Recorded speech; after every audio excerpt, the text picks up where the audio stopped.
Mateus capítulo 24. Você pode ficar sentado mesmo, mas Mateus capítulo 24, do versículo 45 até o versículo 51.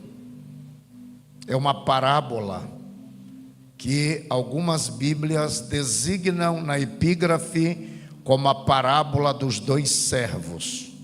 O texto diz assim, eu vou ler aqui na minha versão, que é Almeida, revista e corrigida, que diz: quem é, pois, o servo fiel e prudente, que o Senhor constituiu sobre a sua casa para dar o sustento a seu tempo?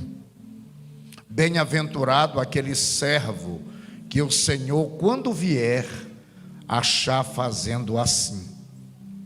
Em verdade vos digo que o porá sobre todos os seus bens. Porém, se aquele mau servo disser consigo: o meu senhor tarde virá, e começar a espancar os seus conservos, e a comer e a beber com os bêbados, virá o senhor daquele servo num dia em que o não espera, e a hora em que ele não sabe, e separá-lo-á, e destinará a sua parte com os hipócritas. Ali haverá pranto e ranger de dentes. Eu vou começar esta ministração contextualizando-os dentro desta palavra. Amanhã eu vou pregar Mateus 25, mas hoje eu vou pregar Mateus 24. E o capítulo 24 de Mateus, ele é o capítulo no qual o Senhor Jesus prega o último sermão dele antes que ele seja crucificado. Este sermão, depois do Sermão da Montanha, é considerado o sermão mais extenso e provavelmente o mais esclarecedor acerca das coisas que hão de acontecer nos últimos tempos. Tudo aquilo que Jesus diz neste capítulo, ele diz em decorrência de uma frase, de uma expressão que ele suscitou, e acerca de 3 perguntas que lhes fora feita pelos seus discípulos. Porque Jesus estava dentro de uma realidade, de um contexto que antecedia os dias da sua morte. Ele estava em Jerusalém, e ao chegar nas proximidades do templo, os seus discípulos mostraram-lhe a suntuosidade do templo, uma vez que aquele templo havia sido construído muito menor por Zorobabel, e depois havia sido ampliado por Herodes. Agora eles têm orgulho da suntuosidade e da grandeza daquele templo, e começam a mostrar para Jesus que aquele templo era um templo grande. Ao ser abordado pelos seus discípulos acerca disto, Jesus disse-lhes algo que num primeiro momento os surpreendeu, porque Jesus disse: não ficará aqui pedra sobre pedra que não seja derribado. Jesus sai dali com os seus discípulos e vai para o Monte das Oliveiras. Quando ele chega com eles no Monte das Oliveiras, os discípulos, perplexos com aquela resposta, lhes fazem 3 perguntas. Eles dizem para o Senhor: mestre, dize-nos quando acontecerão estas coisas, que sinais haverá da tua vinda e do fim do mundo? De sorte que tudo aquilo que Jesus vai pregar, tudo aquilo que Jesus vai dizer, tudo aquilo que Jesus vai ensinar, tudo aquilo que Jesus vai relatar, dizem respeito a essas 3 perguntas que lhes são feitas pelos seus discípulos. Dize-nos quando acontecerão estas coisas, que sinais haverá da tua vinda e do fim do mundo? Jesus vai então do versículo 1 até o versículo de número 50 deste capítulo, fazer uma descrição daquilo que eu poderia chamar de síntese escatológica. Se você quer ter algum tipo de contato com um texto escatológico, e eu já digo para aqueles que não têm talvez o costume com esta expressão, a palavra escatologia é uma palavra composta.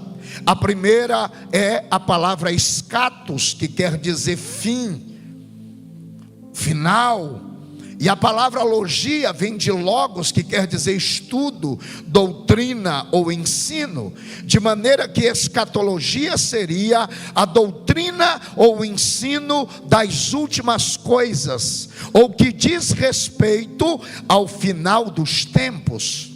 Jesus então, diante destas três perguntas, ele vai fazer uma síntese escatológica. E este sermão profético nada mais é do que esta síntese. Ele vai começar a contar para os seus discípulos e a explicar-lhes estas três perguntas. O problema deste capítulo é que estas respostas não são na mesma ordem em que as perguntas foram feitas. E constantemente as pessoas acabam interpretando o texto do capítulo 24 de maneira equivocada, trazendo muitas vezes para o contexto da vinda de Jesus aquilo que aconteceu, por exemplo, no ano 70. Eu vou lhes dar um exemplo.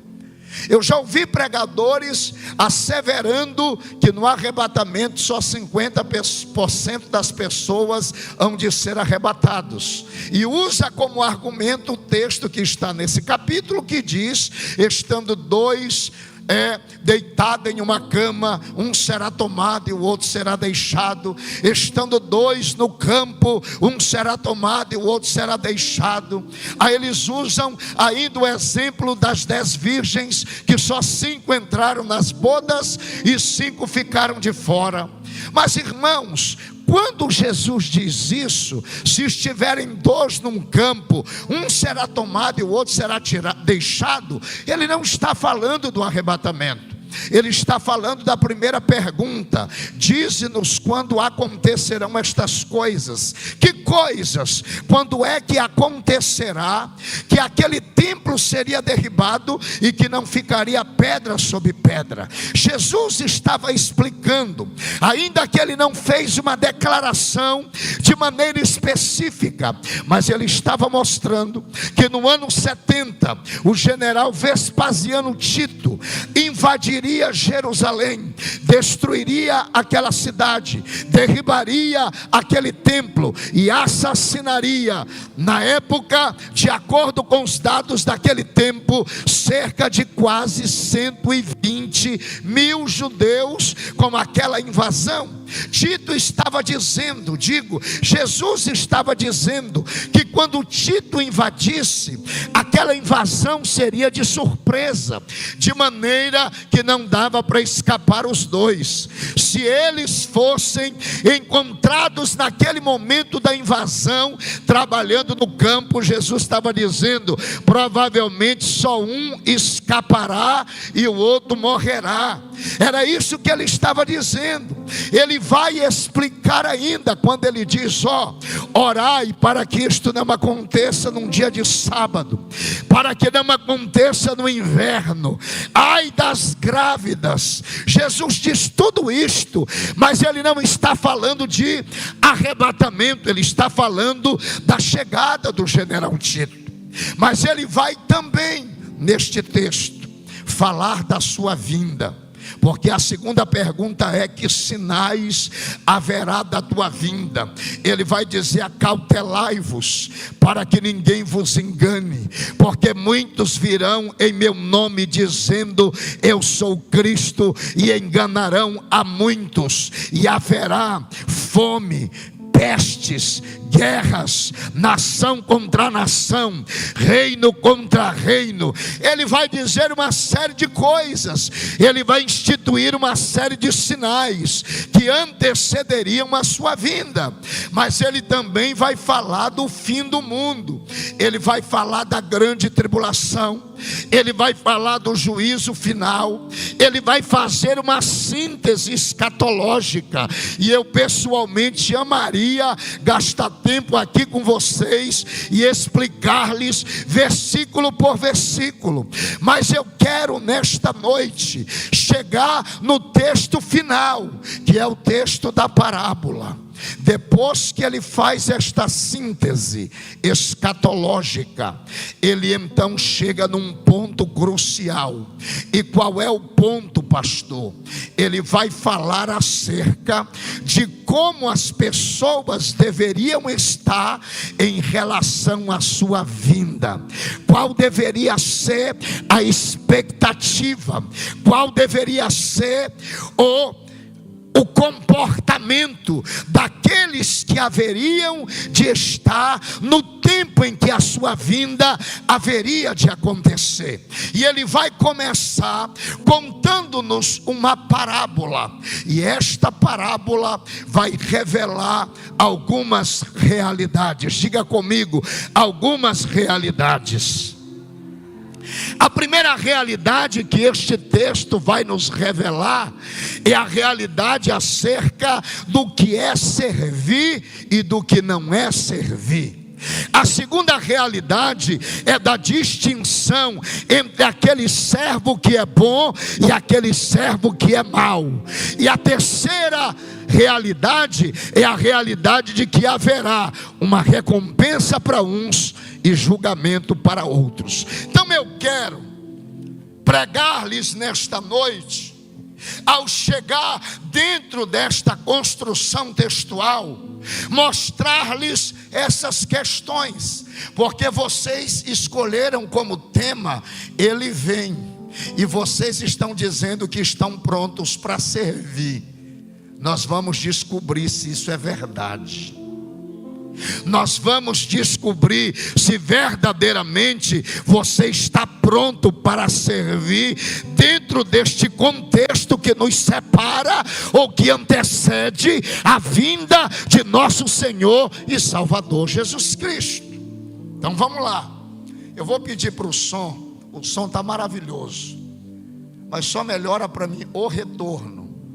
Quanto mais eu me ouço, menos eu agrido vocês, mais eu controlo a minha voz. Quanto melhor me ouvir, quanto menos eu me ouço, mais eu forço, e consequentemente eu acabo dando problema para os sonoplastas, pastor Aécio. Eu não quero dar problema, eu vim para ser bênção.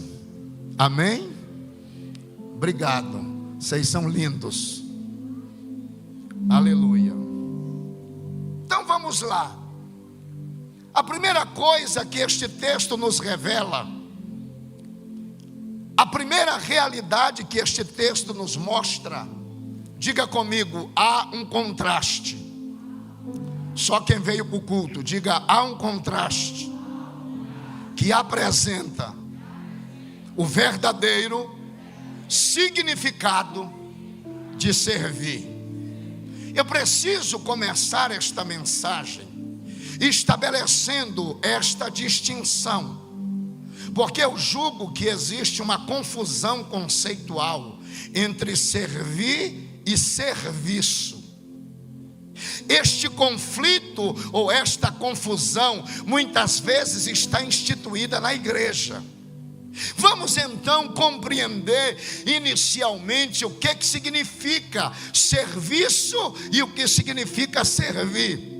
Primeiramente, o serviço tem relação com aquilo que eu faço. O servir tem relação com aquilo que eu sou. Vou começar. O serviço tem relação com aquilo que eu faço. O servir tem relação com aquilo que eu sou. O serviço eu presto a alguém. O servir eu só devo prestar ao Senhor nosso Deus. O serviço tem a ver com coisas, o servir tem a ver com relacionamentos. No serviço eu me ocupo com as coisas de Deus, mas no servir eu me ocupo com Deus. Nós vamos começar, porque tem muita gente prestando serviço, pensando que está servindo, quando na verdade a pessoa só está prestando um serviço.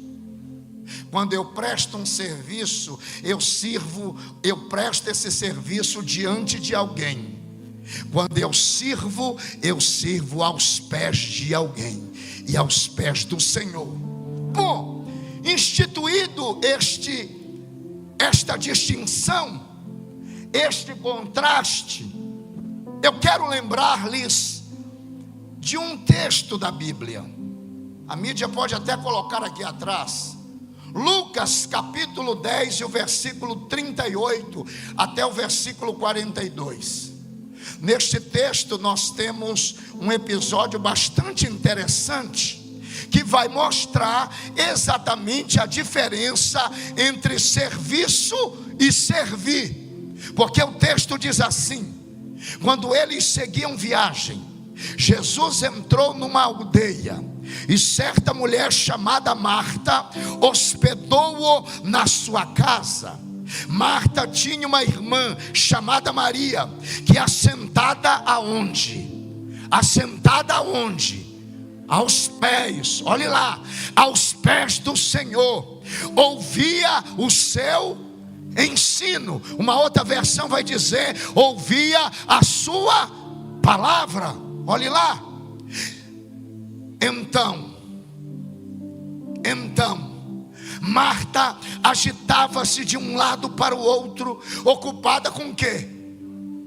Ocupada com muito serviço. Se a gente pegar a NAA, na NAA está dizendo ocupada com muito serviço. Então se aproximou de Jesus e disse: Senhor, tu não te importas com o fato de que minha irmã me deixou sozinha para que eu te sirva? Diga-lhe que venha me ajudar. Olha, Marta com um falso conceito de servir. Ela na verdade estava prestando um serviço, pensando que estava servindo. Jesus vai corrigir o conceito de Marta, porque ele vai dizer para ela o seguinte: Marta, Marta, você anda inquieta e preocupada com muitas coisas, mas apenas uma coisa é necessária, e Maria escolheu a melhor parte, e isto não lhe será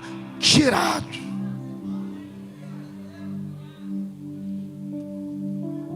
Irmãos, tem muita gente prestando serviço, pensando que está servindo. Pastor, o senhor está desprezando o serviço? Não, eu só estou estabelecendo a ordem correta de prioridade. Não é primeiro o que eu faço, é primeiro o que eu sou. Nós nunca fomos chamados primeiramente para fazer, nós fomos chamados primeiramente para ser. Quando o Senhor chamou a Isaías e deu a ele a visão do céu, ele não disse ai de mim porque eu faço, ele disse ai de mim porque eu sou um homem de lábios impuros e habito no meio de homens de impuros lábios. Quando Jesus falou acerca do derramamento do Espírito, ele não disse e descerá sobre vós a virtude do Espírito Santo e fazer-me-eis testemunhas. Não, ele disse e ser-me-eis testemunhas, tanto em Jerusalém como em toda a Judeia, Samaria e até os confins da terra. O que eu estou dizendo para você é que nós muitas vezes vivemos uma vida cristã com as prioridades invertidas. É muito importante o serviço, mas o servir vem antes do serviço. Você só serve se você servir. Eu vou dizer de novo, porque você perdeu uma boa oportunidade de dar o melhor glória a Deus nessa noite. Você só serve se você servir. Irmãos, tem muita gente que faz, mas não é servo. Mas não existe nenhum servo que não seja capaz de prestar um serviço para alguém diante da presença do Senhor. Então vamos ainda continuar dentro deste contexto, porque dentro desta parábola nós vamos ver o que não é servir. Diga o que não é servir. Diga comigo, servir. Diga, servir não é elevar-se a uma posição de domínio sobre as pessoas. O que aconteceu aqui nesta parábola? Aquele homem disse: o meu senhor vai demorar. A Bíblia diz que ele começou a espancar os seus conservos. Porque quem não sabe o que é servir, acha que servir é posição de domínio sobre as outras. Jesus disse: não, querido, servir não tem nada a ver com você dominar. Porque se você quiser ser o maior no céu, você vai ter que ser o menor na terra. Se você quiser ser o maior no céu, você vai ter que ser o servo de todos. Então entenda de uma vez por todas: servir não tem a ver com posição de domínio. Gerência pode até ser, porque o gerente manda e você obedece, mas o servo dá o exemplo e você segue. É assim que acontece. Para que você seja verdadeiramente um servo, primeiramente você precisa entender o que é servir. Segundo lugar, diga comigo: servir não é nos fazer proprietários daquilo que nos foi confiado. Aquele homem começou a comer e a beber, acreditando que o seu senhor demoraria a vir. Ele estava usando os próprios recursos do seu senhor em benefício dele próprio. Servir não tem a ver comigo, servir tem a ver com o outro. Servir não tem a ver com eu usar aquilo que é de Deus para a minha própria vantagem, para o meu próprio bem-querer. Não, meu irmão, se você está servindo pensando em crescer, em se tornar alguém importante, em se tornar alguém conhecido, você não entendeu nada sobre servir. Porque servir tem a ver com você dedicar a sua vida àqueles que Deus te confiou. Aleluia. Eu não espero muitos glórias a Deus nesta noite. Amanhã, quando eu pregar sobre Mateus 25, a igreja que vai ser arrebatada, eu sei que o glória vai aumentar, mas não tem problema não. Na verdade, eu quero hoje é que você nem durma. Eu quero que você chegue em casa e você role na cama a noite toda. O Espírito Santo te incomodando, dizendo: está vendo, tu só queria o cargo, tu só queria a posição, mas eu mandei meu servo para te ensinar que isso não vale nada, que o que vale é estar aos meus pés. Aleluia. Que não é servir? Diga comigo: servir não está relacionado com performance. Irmãos, o texto declara que quando o senhor daquele mau servo voltasse, ia separá-lo e colocar a parte dele com os hipócritas. Não é assim que está no texto? O que é hipocrisia? É quando você finge ser uma coisa que você... É quando você finge uma coisa que você... Diga comigo: servir não tem a ver com performance. Ah, meu irmão, como a gente vê isso por aí. Crente que quando está na frente do pastor, ele corre até para a área de serviço da igreja para pegar uma vassoura, para varrer a igreja só para mostrar que ele está servindo. Crentes que muitas vezes são verdadeiros atores teatrais, porque na verdade ele quer mostrar uma coisa que ele não é. Ele quer mostrar uma coisa que ele não tem. Mas eu vim aqui nesta noite, pastor Aécio, e eu digo isso com muita humildade, porque eu sei que o Senhor é um homem de Deus, um pastor que ensina a palavra com excelência. E eu não estou aqui para doutrinar a sua igreja, longe de mim. Eu só estou fazendo o que o Espírito Santo mandou eu fazer. Ele disse: eu estou levantando esta igreja como um exército, e eu preciso que este exército compreenda aquilo que é a essência do meu evangelho para a vida deles. Aqueles que entenderem, eu vou levantar, eu vou usar, vai ser nas minhas mãos uma potência. Aleluia. Servir não tem a ver com performance, irmão. Eu vou dizer uma coisa muito séria para você. Quem serve de verdade serve mais na ausência do que na presença. Você não é um servo fiel quando você abraça o pastor aqui na igreja. Sabe quando é que você é servo fiel? É quando alguém está falando mal do seu pastor e diga: não fale mal do meu pastor, porque você não conhece ele. Você não está lá na igreja no dia a dia, convivendo com ele, vendo as lutas dele, as lágrimas que ele derrama. Servir não tem a ver com a presença, não tem a ver com a performance. A gente serve muito mais na ausência do que na presença.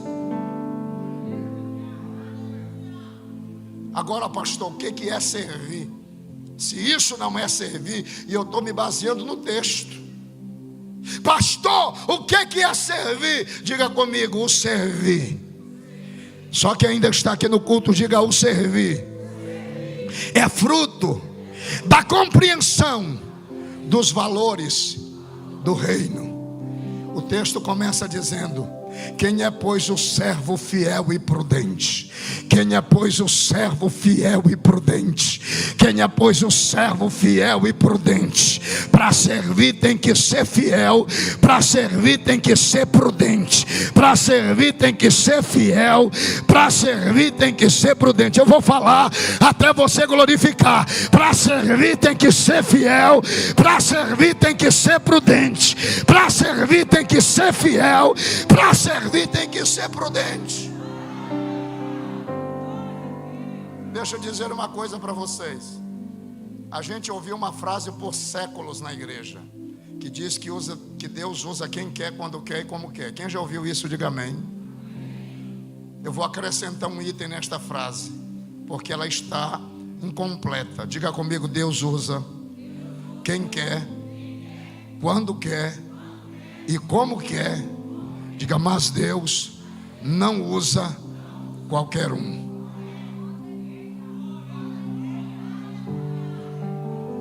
Eu gostei quando o pastor Altevi ontem disse, e eu vou dizer uma coisa, isso aqui foi de propósito.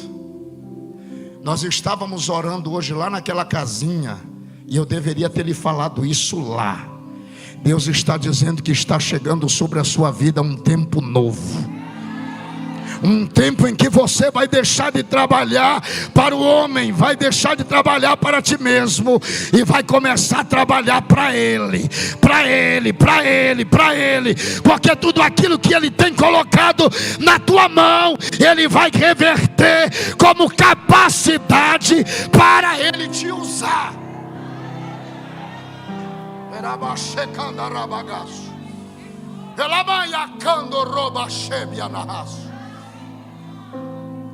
Eu vinha ontem preocupado com o horário de chegar. Eu com uma calça jeans, uma camisa oversize. Eu disse: será que se eu chegar lá o pastor aceita eu pregar assim? Ele disse: pastor, o pastor Aécio só não aceita o camarada pregar em pecado. mas se ele estiver bem com Deus, ainda que seja de calça jeans e camisa oversize, ele vai pregar naquele altar. Eu disse: que coisa linda, que coisa gloriosa, porque nós estamos vivendo uma época hoje que para que alguém ocupe um altar, ele só precisa de fama, ele só precisa de seguidores, ele só precisa de likes na internet. Meu irmão, para estar no altar é necessário que você tenha vida com Deus, seja fiel a Deus, prudente na tua vida, na tua conduta e naquilo que você faz. Entenda isso. Quem está no altar em santidade sabe o preço que a gente paga.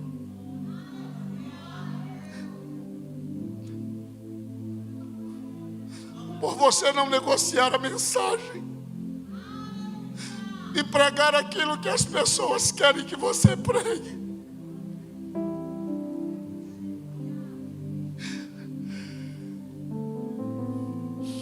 Mas eu prefiro ser fiel e prudente e ser chamado pelo meu mestre de bem-aventurado és tu, quando eu voltar e achar você fazendo assim.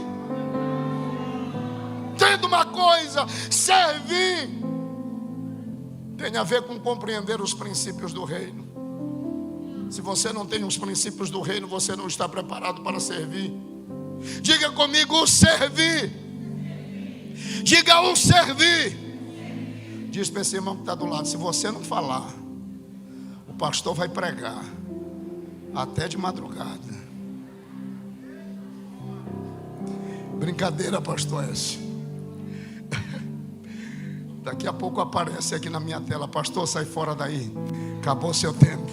Lá em Macapá já tem. Eu sou o único que no encontro de casais com Cristo, eu fui lá do 4º ECC, fiz o meu encontro em 2008. Hoje, para a glória de Deus, eu e minha esposa fizemos este ano 25 anos de casados, bodas de prata, para a glória do nome do Senhor. E eu sou o único palestrante do ECC que tem uma placa exclusiva: sai fora daí, pastor, porque não adianta aquela placa de 5, 10, 15, 0, não adianta. Olha só, terceiro lugar, diga comigo: o servir implica em relacionamento e cuidado. Entenda uma coisa: o servir está relacionado a você, está em você se relacionar. Porque o texto diz, olhe para o texto, olhe para o texto, olhe para o texto. Qual é o servo fiel e prudente que o Senhor constituiu sobre a sua casa para dar o sustento a seu tempo? Entenda uma coisa: serviço tem primeiramente uma constituição, e esta constituição é divina. E todo serviço também tem um propósito. Pastor, qual é o propósito? Diga comigo: é colocar os recursos do reino a serviço das pessoas. É isso que é servir. É você pegar aquilo que Deus te deu para servir as pessoas a quem o Senhor colocar diante de você. Eu cheguei aqui e eu sei que isso é natural da hospitalidade de vocês. Os irmãos preocupados com onde eu ia dormir e o que eu ia comer. Irmãos, apesar de ser um pregador que para a glória de Deus viaja o mundo todo pregando a palavra, mas eu sou um servo. Eu mostrei para os irmãos 2 cardápios que eu comi aí nos últimos 6 meses. E não que eu recomende esse tipo de alimentação, mas eu cheguei numa região ribeirinha, os irmãos estavam me esperando com uma preguiça guisada. E a irmã ainda me mostrou a preguiça. Cheguei numa tribo indígena, tinha um macaco guisado, irmãos. E as índias não tiraram nem a cabeça do bichinho. Eu cheguei lá assim, ó.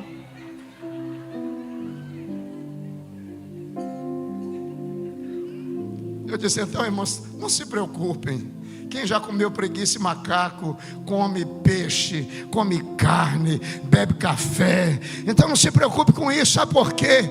Porque esse pregador, esse pastor aqui entendeu. Não é sobre mim, é sobre ele. Não é sobre mim, é sobre ele servir. Não tem a ver comigo, tem a ver com ele. Tem a ver com pegar aquilo que ele me deu como recurso e colocar a serviço da noiva, da igreja, que é aquela que deve ser servida.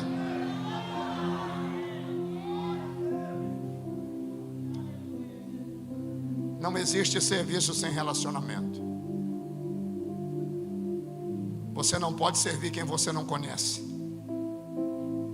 Você quer ser um bom servo? Aprenda a se relacionar com as pessoas. Porque o bom servo alimenta, o mau servo espanca. O bom servo coloca os recursos do reino à disposição das pessoas. O mau servo quer os recursos do reino para o seu próprio benefício. Em quarto lugar, diga comigo, servir resulta em reconhecimento e confiabilidade. Diga assim: porque aquele que servir bem vai ser reconhecido como um bom servo diante de Deus.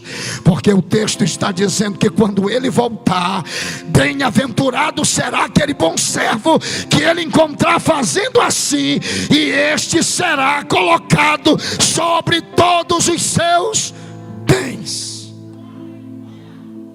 Entenda uma coisa: enquanto você não entender o que é ser servo, Deus não vai colocar os maiores tesouros da eternidade nas tuas mãos. Enquanto você não compreender que servir está relacionado com você ter nas suas mãos os tesouros da eternidade.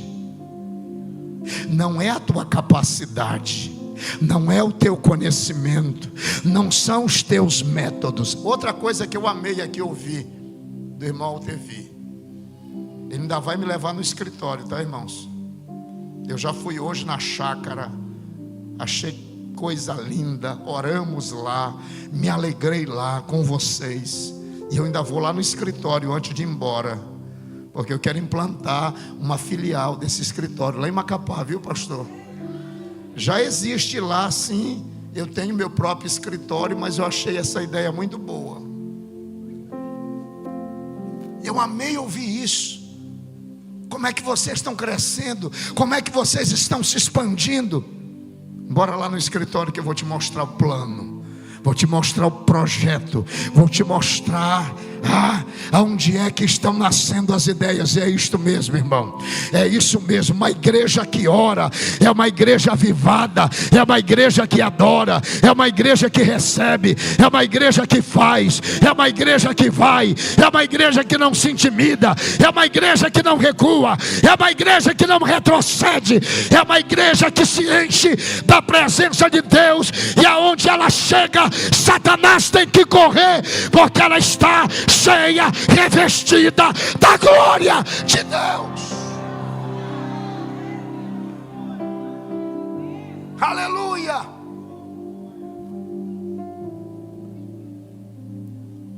Depois de mostrar o que é servir e o que não é servir, o texto nos mostra o que é ser um bom servo e o que é ser um mau servo. Se você observou para o texto, o que é ser um mau servo? Diga comigo: ser um mau servo é ser infiel e displicente. O meu Senhor vai demorar, já que Ele não está me vendo, então eu vou bater em vocês, eu vou espancar vocês, eu vou consumir o recurso que eu deveria compartilhar. Infidelidade e displicência. Segundo, diga comigo, é aquele que se empodera. Essa palavra está na moda, né? Empoderamento. É aquele aquele que se empodera. Para quê, pastor? Para tratar mal os que servem com ele, como se fossem seus servos, e para utilizar o que é do Senhor como se fosse seu. Irmão, entenda uma coisa: essa pessoa que está debaixo da tua autoridade não é teu servo, ele é teu conservo. O texto fala de conservo e não de servo. O texto não diz que ele foi lá, pegou os seus servos e espancou. O texto diz que ele foi lá e pegou os seus. E o que é conservo? É aquele que serve com você. Conservo é aquele que serve com. Significa dizer que não é porque você está numa posição de autoridade maior do que o irmão que está do teu lado, que você seja melhor ou maior do que ele. Porque Paulo disse que cada um considere o outro como superior a si. Irmão, você conhece uma pessoa que serve?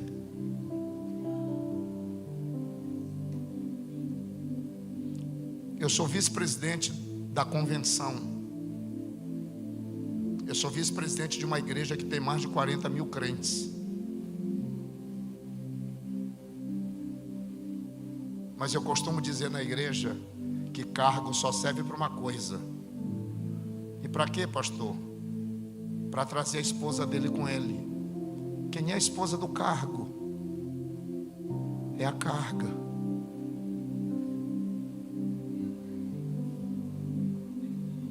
Entendeu?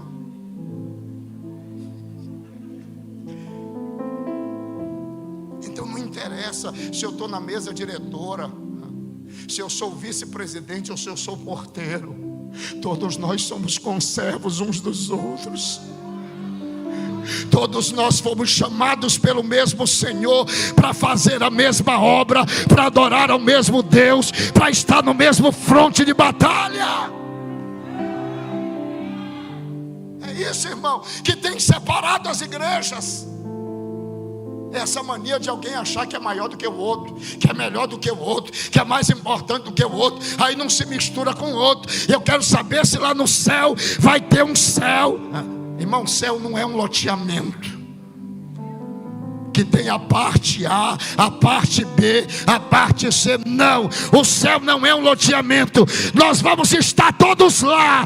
Nós vamos estar todos lá com o mesmo Senhor, adorando ao mesmo Deus. Entenda isso. Que mais? Diga comigo: o mau servo é aquele que perdeu a percepção quanto ao retorno do seu Senhor. E por quê, pastor? Porque ele está embriagado e distraído com o poder. E aquele pessoal, irmão,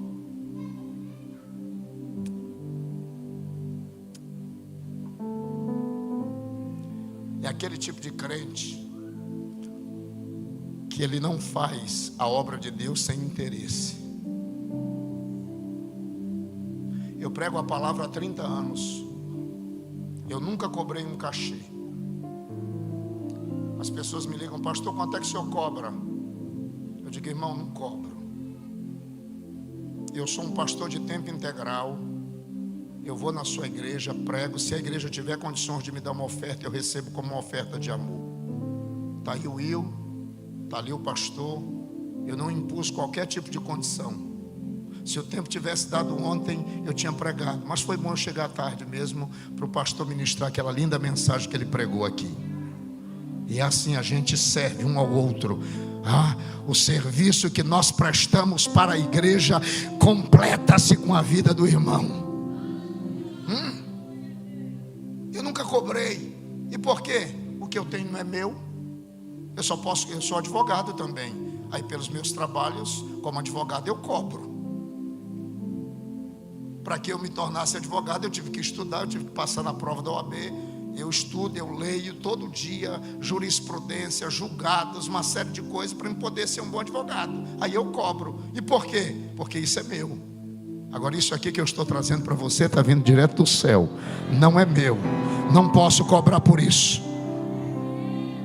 Então me entenda. Não perca a percepção, não se embriague com poder, não se distraia com poder.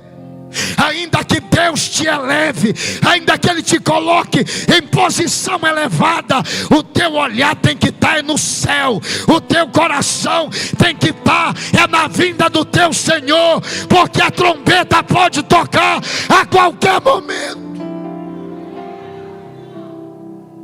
Não te embriaga com isso, não se envaidece com isso. Não ache que por causa de posição você pode pisar em alguém.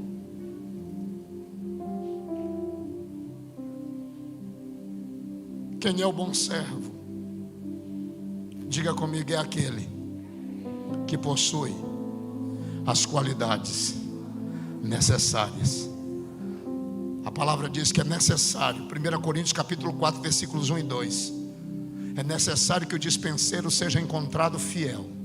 Irmão, a fidelidade é o critério número 1 daquele que deseja servir. Se você não é fiel a Deus, ao seu chamado, à sua vocação, ao seu propósito, se você não é fiel a isto, você não está preparado para servir. Fidelidade, fidelidade, fidelidade. E aí eu vou dizer para você, Deus não aceita fidelidade pela metade. Não adianta ser meio fiel, não, tem que ser fiel por completo. Um marido que diz que é fiel à esposa, mas tem contatinho no telefone, é fiel? O marido que diz que é fiel à esposa, ou a mulher que diz que é fiel ao marido, mas quando passa um musculosão lá no Instagram, vai lá dar uma curtida, né? Vai dar uma olhada de perto no produto. Deus não aceita a fidelidade pela metade, meu irmão. Deus aceita a fidelidade de Jó. Jó disse, eu fiz uma aliança com os meus olhos, que eu não vou olhar para uma outra mulher que não seja a da minha mocidade.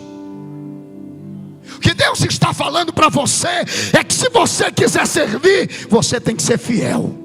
Fiel a Deus, fiel ao seu chamado, fiel à sua vocação, fiel ao seu pastor, fiel ao seu líder de célula, fiel àquele que está diante de você como autoridade espiritual. Seja fiel, fiel ao teu casamento, fiel à tua paternidade, à tua maternidade, fiel no teu trabalho, aonde você estiver, seja fiel.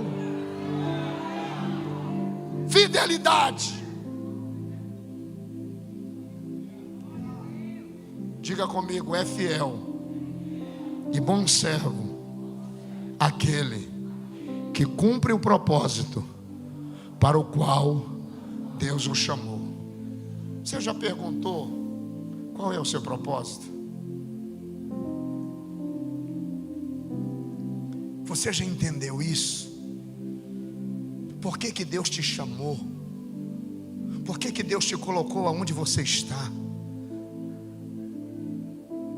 O Senhor me deu uma mensagem sobre a figueira estéril, que eu não vou pregar aqui, porque não é o contexto, mas ela nos traz uma lição. Vocês já olharam no texto da figueira estéril que ela estava plantada no meio de uma vinha? Quem já percebeu isso? E o que isso quer dizer, pastor? Você sabia que a terra para plantação de uvas tem que ser uma terra apropriada, específica? A temperatura do solo, a temperatura ambiente, a velocidade do vento, até a alcalinização da terra tem que ser específica, porque senão a uva não nasce, ou se nascer, não nasce perfeita. Isso quer dizer o que, pastor? Que aquela figueira estava plantada no melhor solo, mas mesmo assim ela era. Olha onde Deus tem te plantado. Olha que igreja extraordinária, que lugar saudável, onde tem espaço para a palavra. Não é uma igreja, irmão, eu tenho dito isso por aí. Uma igreja saudável é uma igreja que vive a palavra, é uma igreja que ama a palavra. Olha onde Deus te plantou. A minha pergunta é, se Deus for até você hoje, Ele encontra fruto ou Ele encontra só folha?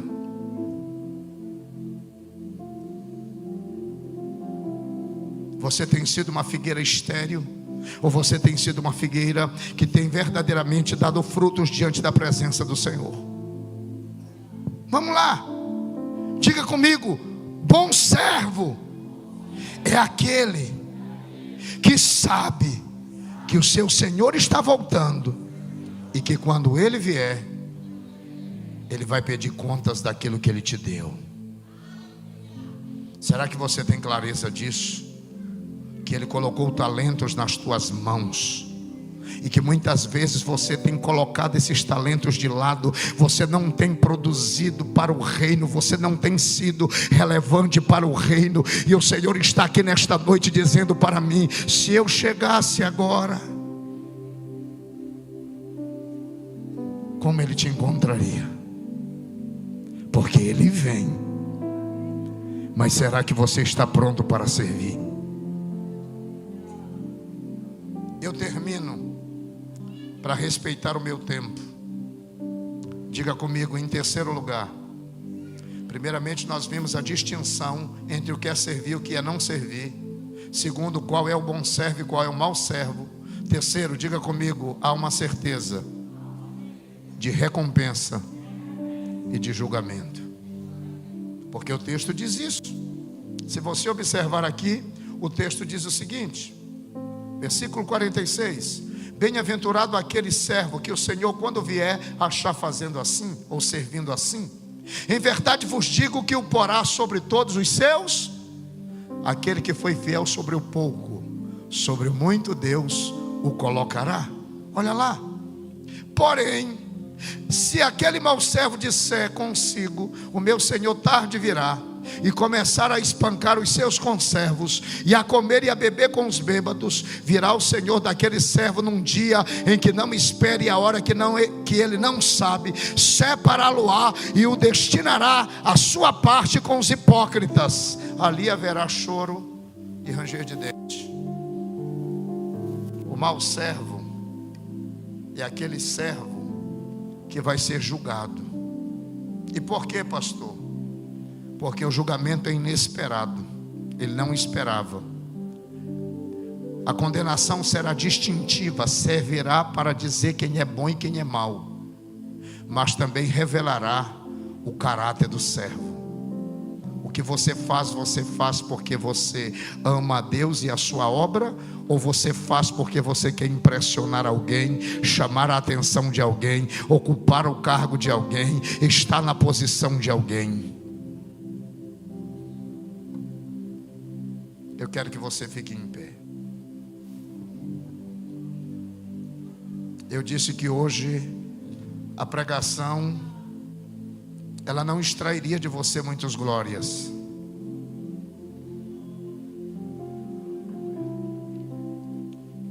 E não se preocupe, porque eu não sou vaidoso nesse sentido.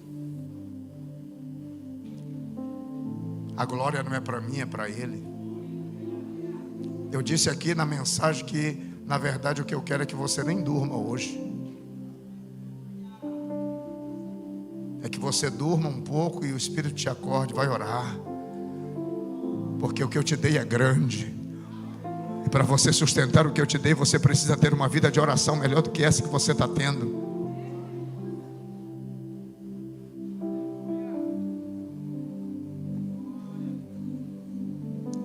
Os nossos altares precisam de mensagens que nos despertem. Teve um camarada que veio dizer: pastor, eu acho que o senhor deveria pregar igual esses coachings do momento.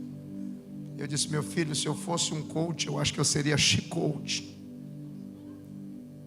Porque Deus de vez em quando coloca umas mensagens. Um dia desse ele me deu uma mensagem. Quem sabe, se o pastor Aécio tiver coragem de me convidar uma próxima vez, eu preguei na igreja um tema. Qual era o tema, pastor? Eu quero mais é que você morra.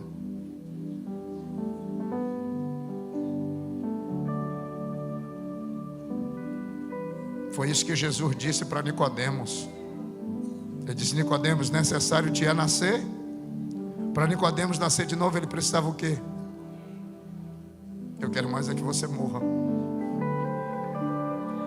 Porque no dia que você morrer para si mesmo, você vai nascer para Cristo. A verdadeira natureza de Cristo vai reinar sobre você. Entenda uma coisa: nós estamos sendo chamados para servir. Só que este servir, primeiramente, tem relação com a minha vida com Deus, antes de ter relação com a minha vida com o próximo. Isso é a cruz. Gente, cadê a mídia? Coloca uma cruz aí na tela, mídia. Dá para colocar? Você já entendeu a cruz? Você já viu que a cruz tem a ver com servir? Primeiramente, o servir a Deus, e depois servir o próximo. É por isso que a morte de Cristo é o maior exemplo de serviço que nós temos na Bíblia. Porque quem serve não se importa consigo, se importa com aquele que está sendo servido. Quem serve não busca seu próprio interesse, mas o interesse daquele que há de ser servido. Você está entendendo isso? Eu vim aqui esta noite dizer que para que você esteja pronto para servir, você primeiro precisa alinhar o seu servir com Ele.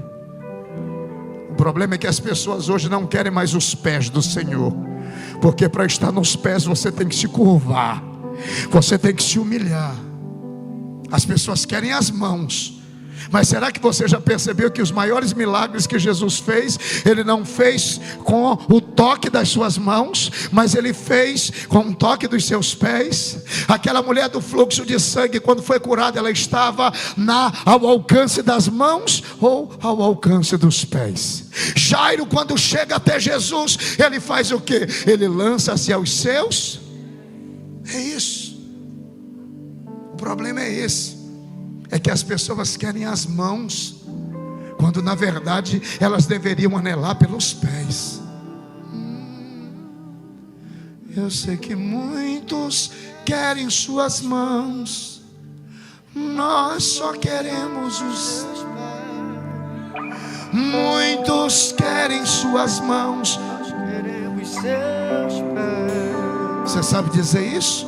Eu sei que muitos querem suas mãos, nós só queremos os teus pés. Muitos querem suas mãos, nós queremos seus pés. É isso. O segredo está em servir a Deus e prestar serviço para o irmão. Eu estou lhe chamando nesta noite a servir ao Senhor com tudo aquilo que você tem. Que você faça a escolha de Maria, de primeiramente estar aos pés daquele que te chamou, aprendendo com Ele. Porque Ele não quer uma igreja que saiba falar acerca dEle, mas uma igreja que saiba falar com Ele. Ele não quer uma igreja habilitada na arte de pregar acerca dele, mas uma igreja habilitada na arte de falar com ele, de ter intimidade com ele. Quantos querem servi-lo? Quantos querem servi-lo? Quantos querem servi-lo?